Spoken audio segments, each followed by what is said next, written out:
தமிழக அரசியல் களம் சூடுபிடித்திருக்கக்கூடிய சூழலில் ஒவ்வொரு கட்சியினுடைய தலைமை அலுவலகங்கள் கட்சி தலைவர்களுடைய வீடுகளில் முகாமிட்டு ஆலோசனை என்பது நடந்து கொண்டிருக்கிறது. செய்தியாளர் ஹரிஹரன் எடப்பாடி பழனிசாமி அவர்களுடைய இல்லத்திலிருந்து இணைகிறார். ஹரிஹரன், அந்த கட்சியினுடைய சட்டமன்ற உறுப்பினர்கள்லாம் பாண்டிச்சேரியில் தங்க வச்சிருந்தாங்க. இப்போ அவங்க சென்னை திரும்பிட்டாங்களா? என்ன முடிவெடுக்க போகிறாங்க? லீமா ரோஸ் போன்ற அந்த கட்சியினுடைய பணக்கார சட்டமன்ற உறுப்பினர்கள் எல்லாம் தற்போது தொடர்ந்து அவரை சந்திக்கக்கூடிய அந்த காட்சிகளையும் பார்க்கிறோம். என்ன முடிவெடுக்க போகிறாங்க? நாங்கள் தான் முதலமைச்சர்னு சொல்லிட்டு வர்றாங்க. அதற்கான சாத்தியக்கூறுகள் என்ன? தமிழ்நாடு அரசியலை பொறுத்த வரைக்கும் இது வரைக்கும் யாருமே எதிர்பார்க்காத ஒரு மிகப்பெரிய அரசியல் திருப்பங்கள் தொடர்ந்து ஏற்பட்டு வருவதை நம்மளால் பார்க்க முடிஞ்சிருந்தது. தமிழக வெற்றிக் கழகத்திற்கு பெரும்பான்மை இல்லாத ஒரு சூழலில் ஆளுநர் இதுவரை ஆட்சி அமைக்கவில்லை. மற்ற அவரை சார்ந்திருக்கக்கூடிய கட்சிகள் எல்லாம் ஆளுநர் ஆட்சி அமைக்க வேண்டும் என ஒரு கருத்தை முன்வைத்து வரக்கூடிய நிலையில் அதிமுகவில் யாரும் எதிர்பார்க்காத ஒரு நிலையில் கடந்த 2 நாட்களுக்கு முன்னதாக பாண்டிச்சேரியில் இருக்கக்கூடிய ஒரு ரிசார்ட்டில் அதிமுக சட்டமன்ற உறுப்பினர்கள் எல்லாருமே தங்க வைக்கப்பட்டாங்க. இந்த சூழலில் தான் தமிழக அரசியலில் அடுத்தடுத்த திருப்பங்கள் நிகழ்ந்தேறி இருக்கின்றது. அதிமுக மீண்டும் ஆட்சி பதவியை ஏற்கும் எடப்பாடி பழனிசாமி முதலமைச்சராக இருக்குன்ட்டு அதிமுகவின் மூத்த தலைவர் தம்பிதுரை தெரிவித்திருக்காங்க. ஏற்கனவே கடந்த 2 தினங்களுக்கு உள்ளாக அந்த கட்சியில் இருக்கக்கூடிய எம்எல்ஏ லீமா ரோஸ் எந்த நிலையிலையும் என்ன மாதிரியான நிகழ்வுகள் வேணாலும் நடக்கலான்ட்டு ஒரு தகவலை சொல்லியிருக்காங்க. சென்னை பசுமை வழிச்சாலையில் இருக்கக்கூடிய அதிமுக பொதுச் செயலாளர் எடப்பாடி பழனிசாமி இல்லத்தில் இன்றைய காலை தினத்தில் பொறுத்த வரைக்கும் ஏராளமான எம்எல்ஏக்கள், முன்னாள் சட்டமன்ற உறுப்பினர்கள், அதிமுக முன்னாள் அமைச்சர்கள், அதிமுகவின் முக்கிய நிர்வாகிகள் எல்லாருமே தொடர்ந்து எடப்பாடி பழனிசாமியை சந்தித்து ஆலோசனையில் ஈடுபட்டு வராங்க. அதிமுக ஆட்சி அமைக்கும்ன்ற ஒரு கருத்தை முன்வைச்சாலுமே தமிழக வெற்றிக் கழகத்தை பொறுத்த வரைக்கும் மிக 3 கட்சிகள் ஒரு முக்கியமான முடிவை எடுக்கிறாங்க. விசிக மற்றும் சிபிஐ, சிபிஎம் என்ற 3 கட்சிகள் எடுக்கக்கூடிய முடிவை பொறுத்தே அதிமுகவின் அடுத்தடுத்த கட்ட நகர்வுகள் இருக்கும் என தெரிவிக்கப்பட்டிருக்கின்றது. தற்போதைய சூழலை பொறுத்த வரைக்கும் ஏற்கனவே காங்கிரஸ் தமிழக வெற்றிக் கழகத்திற்கு ஆதரவு தெரிவித்திருக்கக்கூடிய நிலையில் விசிக மற்றும் சிபிஐ, சிபிஎம் கட்சிகள் 6 சட்டமன்ற உறுப்பினர்களுடைய ஆதரவு மிக முக்கியமானதாக இருக்கக்கூடியது.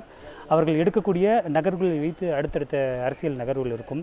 அதிமுகவை பொறுத்த வரைக்கும் நேற்றைய தினத்தில் பாண்டிச்சேரியில் அவர்களுடைய சட்டமன்ற உறுப்பினர்கள் சந்தித்து பேசிய அதிமுக பொதுச் செயலாளர் எடப்பாடி பழனிசாமியை பொறுத்த வரைக்கும் மிக நம்பிக்கை அளிக்கக்கூடிய வார்த்தைகளில் அவர்களுக்கு அதிமுக சட்டமன்ற உறுப்பினர்களுக்கு உறுதியளிப்பதற்காகவும் மீண்டும் கண்டிப்பாக அவர் முதலமைச்சர் ஆவதற்கான வாய்ப்பு இருக்குது என்றும் பல்வேறு கட்சிகள் அவருக்கு ஆதரவளிக்கும் என்ற ஒரு தகவலையும் சட்டமன்ற உறுப்பினர்களோடு தெரிவித்திருக்காங்க. அது எந்த நிலையில் இருக்கும்? தமிழக அரசியலில் இதுவரைக்கும் நடக்காத திருப்பங்கள் நடக்குமா என்றது குறித்தும் எதிர்பார்ப்பு தமிழகத்தில் இருக்கக்கூடிய அரசியல் கட்சிகள் மற்றும் பொதுமக்கள் எல்லாருடையுமே ஒரு மிகப்பெரிய எதிர்பார்ப்பு எழுந்திருக்கு.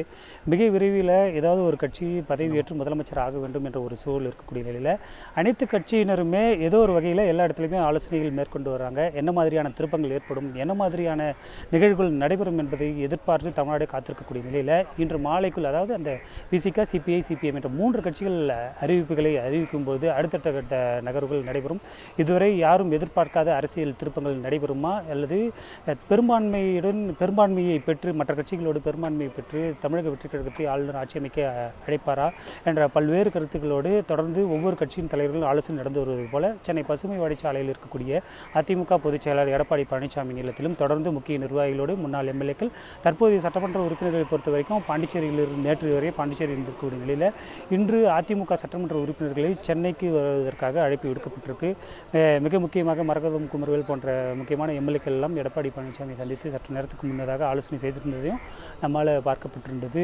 இன்று மாலை, அதாவது விசிக, சிபிஐ, சிபிஎம் கட்சிகளோட அறிவிப்புகளுக்கு பிறகு என்ன மாதிரியான திருப்பங்களும் நடைபெறுவதற்கான வாய்ப்பு உள்ளது, யார் யாருக்கு ஆதரவளித்து யார் பொறுப்பேற்பார் என்ற ஒரு எதிர்பார்ப்பும் தொடர்ந்து எழுதியிருக்கக்கூடிய நிலையில் தமிழக அரசியலில் மிகப்பெரிய ஒரு பரபரப்பு எழுந்துள்ளது.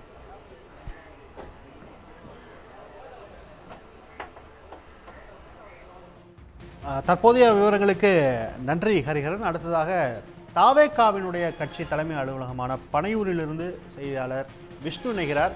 விஷ்ணு, விஜய் வந்துட்டாரா? இப்போ 4 நாட்களாக சோர்வில் இருக்காங்க அந்த கட்சியினுடைய சட்டமன்ற உறுப்பினர்கள்.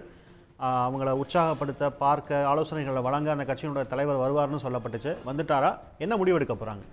விஜய் அவர்கள் சென்னை நீலாங்கரில் இருக்கக்கூடிய அவரது இல்லத்திலிருந்து பட்டினப்பாக்கம் இல்லத்திற்கு சென்றிருக்கிறார். அங்கு கட்சியினுடைய தலைமை நிர்வாகிகளுடன் ஆலோசனையில் ஈடுபட்டிருக்கிறார். அந்த நேரடி காட்சியில் தான் தற்பொழுது பார்த்து வருகிறோம்.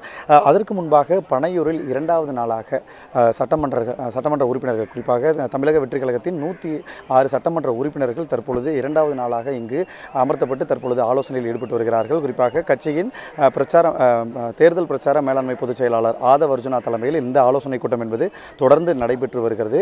தேர்தல் முடிவுகள் வெளியாகி 4 நாட்கள் ஆகியும் தமிழக வெற்றிக் கழகத்தால் பெரும்பான்மையை நிரூபித்து ஆட்சியில் அமர முடியவில்லை. இதற்காக கட்சியின் தலைவர் விஜய் அவர் தொடர்ந்து 2 முறையாக ஆளுநரை சந்தித்து தங்களை ஆட்சியில் அமர வைப்பதற்கான அழைப்பை விடுக்க வேண்டும் என கேட்டிருந்தார். இந்த நிலையில் ஆளுநர் முறையாக நீங்கள் ஆட்சி அமைப்பதற்கான வழிமுறைகளை எடுத்துரைத்து இந்த முக்கியமான இதெல்லாம் வேண்டும் என கேட்டிருந்த நிலையில் தற்பொழுது ஆளுநர் அதை மறுத்திருந்த நிலையில் விஜய் அவர்கள் தொடர்ந்து பெரும்பான்மையை நிரூபிப்பதற்காக தொடர்ந்து பிற கட்சிகளுடனான அந்த பேச்சுவார்த்தை என்பதை தொடர்ந்து நடத்தி வருகிறார்கள். குறிப்பாக காங்கிரசுடன் பேச்சுவார்த்தை நடத்தியது வெற்றிகரமாக நிறைவடைந்த நிலையில் அவர்கள் தொடர்ந்து அடுத்தடுத்த ஆதரவையும் தெரிவித்திருக்கிறார்கள். குறிப்பாக அவர்களுடைய 5 எம்எல்ஏக்கள் ஆதரவு இருக்கிறது.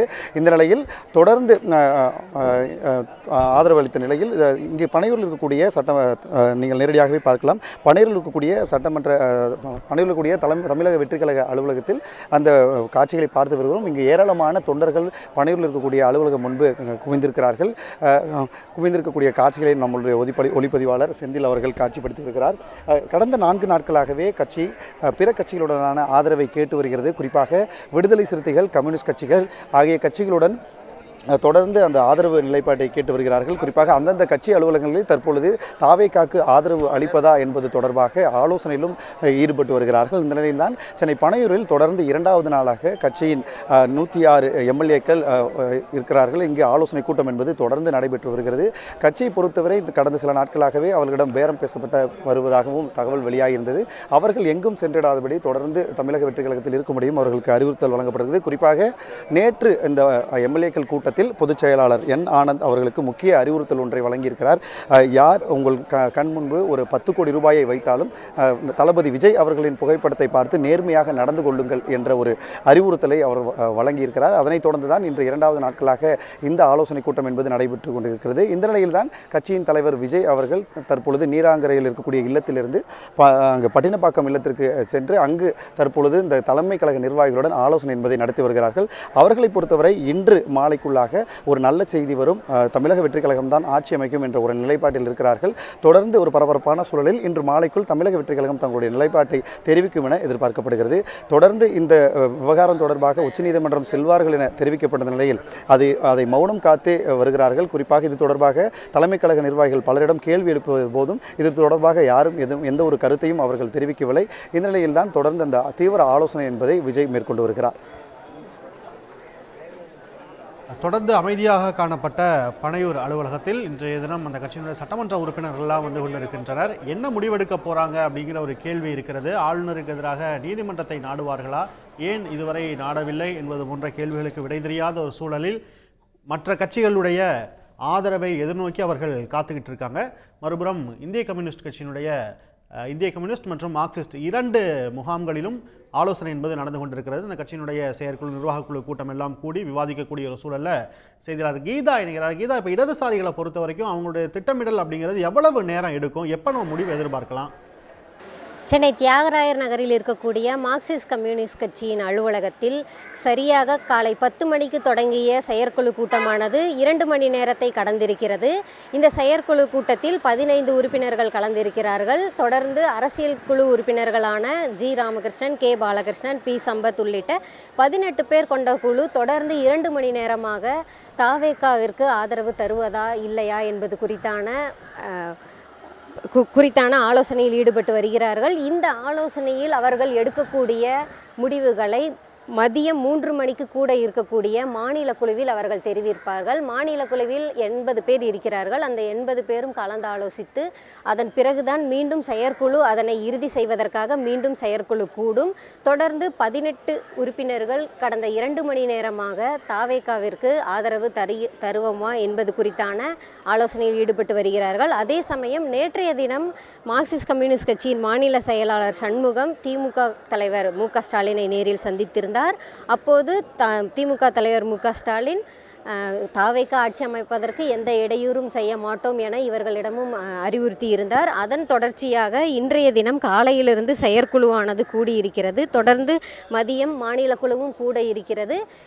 இதன் அடிப்படையில் 18 உறுப்பினர்கள் தற்போது தொடர்ந்து 2 மணி நேரமாக தாவேகா குறித்தான ஆலோசனையில் ஈடுபட்டு வருகிறார்கள். கீதா, இப்போ நாளைய தினம்தான் விசிகாவுடைய முடிவு நமக்கு கிடைக்கும் அப்படின்னு நம்ம எதிர்பார்க்குறோம். அந்த கட்சியினுடைய தலைவர் திருமாவளவன் அத்தகைய கருத்தை சொல்லியிருந்தார். இன்று மாலை 5 மணிக்கு மேலே தான் கூட்டத்தை கூட்டுவோம், நாளைய தினம் முடிவை சொல்லுவோன்றாங்க. இடதுசாரிகள் சேர்ந்து நாளைய தினம் முடிவு அறிவிப்பாங்களா, இல்லை தனித்தனியாக முடிவை சொல்கிறாங்களா? இல்லை, மார்க்சிஸ்ட் கம்யூனிஸ்ட் கட்சியும் இந்திய கம்யூனிஸ்ட் கட்சியும் தனித்தனியாக அவர்களது செயற்குழு கூட்டத்தை கூட்டியிருக்கிறார்கள். செயற்குழுவிற்கு பிறகு ஒவ்வொரு கட்சிக்கும் தனித்தனியாக மாநில குழுவும் நிர்வாக குழுவும் இருக்கிறது. அந்தந்த கட்சியின் மாநில குழு என்ன முடிவு செய்கிறதோ அதை மீண்டும் செயற்குழு கலந்து ஆலோசித்து இறுதி செய்து அறிவிக்கும். அதன் அடிப்படையில் 2 கட்சிகளுமே இந்திய கம்யூனிஸ்ட் கட்சிக்கு நிர்வாக குழுவும் மார்க்சிஸ்ட் கம்யூனிஸ்ட் கட்சிக்கு மாநில குழுவும் இருக்கிறது. 2 கட்சிகளும் இன்றைய தினம் மதியம் 2 கட்சிகளுக்கான நிர்வாக குழுவும் மாநில குழுவும் கூட்டுகிறது. தற்போது 2 மணி நேரமாக நடைபெற்று வரக்கூடிய செயற்குழுவில் எடுக்கப்பட்ட முடிவினை மாநில குழுவுக்கு மார்க்சிஸ்ட் கம்யூனிஸ்ட் கட்சி தெரிவிக்கும். அந்த மாநில குழு உறுப்பினர்கள் எடுக்கக்கூடிய முடிவே இறுதி முடிவாகும். அதனை செயற்குழு அறிவிக்க தான் செய்யுமே தவிர செயற்குழு முடிவு எடுக்க முடியாது. இதுதான் இந்திய கம்யூனிஸ்ட் கட்சிக்கும் மார்க்சிஸ்ட் கம்யூனிஸ்ட் கட்சியை பொறுத்தவரையில் அவர்களது அடிப்படை உரிமைகளான மாநில குழுவும் நிர்வாக குழுவும் என்ன முடிவு எடுக்கப்படுமோ அதனை தான் அவர்கள் செயற்குழுவில் மீண்டும் கலந்து ஆலோசித்து முறைப்படி அறிவிப்பார்கள். இன்றைய தினம் மாலையில் மாநில உங்களுக்கு தற்போதைய கருத்துக்கு நன்றி கிரீதா. தமிழக அரசியல் களம் சூடுபிடித்திருக்கக்கூடிய சூழலில் என்ன முடிவு இன்றைய மாலைய தினத்திலிருந்து நாம் எதிர்பார்க்கலாம்? மார்க்சிஸ்ட் மற்றும் இந்திய கம்யூனிஸ்ட் கட்சிகள் தங்களுக்கான மாநில நிர்வாக குழு செயற்குழு கூட்டங்களை முன்னெடுத்து அந்த ஆலோசனையை நடத்தி கொண்டிருக்கின்றனர். விசிகாவினுடைய கூட்டம் இன்றைய தினம் மாலை நடைபெறும். அவர்கள் முடிவை நாளை சொல்வதாக சொல்லியிருக்கின்றனர். இதனிடையே அந்த கட்சியினுடைய ஒரு முன்னணி நிர்வாகிகள் ஒருவரான சிந்தனை செல்வன் அவருடைய பேட்டி என்பது வெளியாகி ஒரு பரபரப்பை உருவாக்கி இருக்கிறது. தடுமாறி போயிருக்கிறாரா விஜய்? அசாதாரண சூழலை கையாள்வதில் தடுமாறி போயிருக்கிறார் என்பது போன்ற ஒரு குற்றச்சாட்டை வைத்திருக்கிறார். தாவேகாவில் விஜயை 2ஆம் கட்ட தலைவர்கள் தவறாக வழிநடத்துவதாக ஒரு கருத்தை தெரிவித்திருக்கிறார். தமிழ்நாட்டில் மீண்டும் எம்எல்ஏக்களை அடைத்து வைக்கும் ரிசார்ட் அரசியலை விஜய் உருவாக்கி இருப்பது சரியா, விஜய் ஆணவத்தை வெளிப்படுத்தியது சரியா என்பது போன்ற ஒரு கருத்தை தெரிவித்திருக்கிறார். இன்றைய மாலைய தினம் அவர்கள் கூடிய ஆலோசனை நடத்துவதற்கு முன்பாகவே இப்படிப்பட்ட ஒரு கருத்து அந்த கட்சியிலிருந்து வெளிவருவது அரசியல் அரங்கில் ஒரு முக்கியத்துவம் வாய்ந்த ஒன்றாகவும் கவனத்தை ஈர்க்கக்கூடிய ஒன்றாகவும் மாறியிருக்கிறது. வாரிசு அரசியல் பற்றி தாவேகாவினர் பேசுவது நகை முரண் என்ற ஒரு கருத்தை அவர் தெரிவித்திருக்கிறார். விடுதலை சிறுத்தைகள் என்ன முடிவை எடுக்கப் போகிறார்கள்? 2 சட்டமன்ற உறுப்பினர்கள் இருக்கக்கூடிய விடுதலை சிறுத்தைகளுடைய ஆதரவு என்பது தாவேகாவுக்கு இருக்குமா? மதச்சார்பற்ற முற்போக்கு கூட்டணியில் திமுக தலைமையிலான கூட்டணியில் அவர்கள் அங்கம் வகிக்கக்கூடிய சூழலில் அந்த கூட்டணி குறித்த எந்த விதமான கேள்விகளும் இல்லை. ஆட்சி அமைக்க விஜய்க்கு ஆதரவா இல்லையா? விஜய் தங்களிடம் ஆதரவு கேட்டிருக்கிறார். அவர் கேட்ட அவருடைய கோரிக்கைக்கு நாங்கள் ஆதரவை கொடுக்கிறோமா இல்லையா என்பது போன்ற ஒரு ஒற்றை கருத்தை மட்டும் வைத்து இந்த அவர்களுடைய ஆலோசனை கூட்டம் என்பது நகரவிருக்கிறது. இந்த சூழலில் விஜயினுடைய செயல்பாடுகள், அந்த கட்சியினுடைய 2ஆம் கட்ட செயல்பாடுகள் குறித்து விசிக நிர்வாகிகள் விமர்சனத்தை முன்வைக்கக்கூடிய அந்த கருத்தும் வெளியாகி இருக்கிறது. தமிழ்நாட்டில் ஒரு ரிசார்ட் அரசியலை மீண்டும் உருவாக்கி இருக்கிறாரா விஜய் என்ற ஒரு கேள்வியை எழுப்பியிருக்கிறார் சிந்தனை செல்வன். வாட்ஸ்அப்பில் விஜய் ஆதரவு கேட்ட ஒரு கருத்தையும் அவர் தெரிவித்திருக்கிறார். அந்த கட்சியினுடைய நிர்வாகிகள் இடதுசாரிகளை சந்தித்து ஆதரவு கேட்ட நிலையில் விடுதலை சிறுத்தைகளிடம் அவர்கள் வாட்ஸ்அப்பில் ஆதரவை கேட்ட ஒரு தகவலை சிந்தனை செல்வன் வெளிப்படுத்தியிருக்கிறார். விஜயனுடைய ஆணவத்தை வெளிப்படுத்துகிறதா இத்தகைய நிகழ்வு என்பது போன்ற ஒரு கருத்தை அவர் வெளிப்படுத்தியிருக்கிறார். தடுமாறி போயிருக்கிறாரா விஜய் என்ற ஒரு கேள்வி எழுப்பியிருக்கிறார். அரசியல் அரங்கில் அரசமைக்க பல்வேறு நடைமுறைகள் கடைபிடிக்கப்படக்கூடிய சூழலில் கூட்டணி கட்சிகள் தங்களுடைய கூட்டணிக்கு அழைக்க விரும்பும் கட்சிகளுக்கு உரிய மரியாதை முக்கியத்துவம் எவ்வாறு பகிரப்பட வேண்டும் என்பது போன்ற மரபுகள் இதுநாள் வரை தமிழகத்தில் திராவிட கட்சிகளால் பின்பற்றி கடைபிடிக்கப்பட்டு வந்த சூழலில் கூட்டணி அரசு அமைக்க ஆதரவு கேட்ட அந்த செயல் வாட்ஸ்அப்பின் வழியாக நடந்திருக்கிறது என்ற ஒரு கருத்தை சிந்தனை செல்வன் வெளிப்படுத்தியிருக்கிறார். தாவேகாவை ஆதரிப்பதில் விசிகாவிற்குள் கருத்து வேறுபாடு நிலவுவது பொதுவெளிக்கு வந்திருக்கிறது. தமிழ்நாட்டில் கொல்லைப்புறம் வழியாக ஆளுநர் ஆட்சியை திணிக்க பாஜக முயற்சிப்பதாக விசிகாவுடைய கருத்து வெளியாகியிருக்கிறது. அசாதாரண சூழலை கையாள்வதில் தடுமாறி போயிருக்கிறார் விஜய் என்ற குற்றச்சாட்டை சிந்தனை செல்வன் முன்வைத்திருக்கிறார். அந்த கட்சியினுடைய 2ஆம் கட்ட தலைவர்கள் விஜயை தவறாக வழிநடத்துவதாக சிந்தனை செல்வன் ஒரு குற்றச்சாட்டை முன்வைத்திருக்கிறார். தமிழகத்தில் ரிசார்ட் அரசியலை மீண்டும் விஜய் கொண்டு வருகிறாரா என்ற ஒரு கேள்வியை முன்வைத்திருக்கிறார். welcome the rock stars